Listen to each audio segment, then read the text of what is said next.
আমি তোমাদের একটা ভাল্লুক আর মানুষের প্রেমের গল্প বলবো। অনেক আগে একটা ভাল্লুক আকাশে হেলিকপ্টার দেখলে সে টাটা করত, কিন্তু কেন জানো? সেই নিয়েই আজকের গল্প। অনেক অনেক আগে একটা মরুভূমিতে একটা ভাল্লুক একাকী থাকতো। হঠাৎ সে একদিন অসুস্থ হয়ে পড়ে।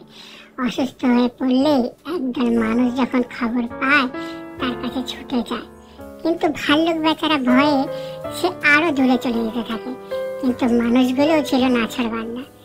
একদল মানুষ হেলিকপ্টারে করে নেমে তাকে তাদের আয়ত্তে নিয়ে আসে।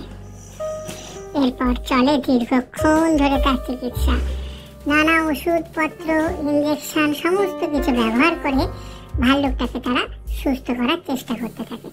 অবশেষে ভাল্লুকটা সুস্থ হলে মানুষগুলো যখন ফিরতে চায়, ভাল্লুক তো তাদের ভালোবেসে ফেলে। ভাল্লুক তাদের মোটে যেতে দেবে না। তখন মানুষগুলো বুঝতে পারে ভাল্লুককে ফেলে আসা সম্ভব নয়। তখন তাকে একটা ঘুম পাড়ানোর ওষুধ দিয়ে মানুষগুলো সেখান থেকে চলে আসে। এরপর ভাল্লুকের ঘুম ভাঙলে তাদের দেখতে না পেয়ে ভাল্লুকটি দুঃখে কষ্টে যখনই আকাশে হেলিকপ্টার দেখে তাকে টাটা করতে থাকে।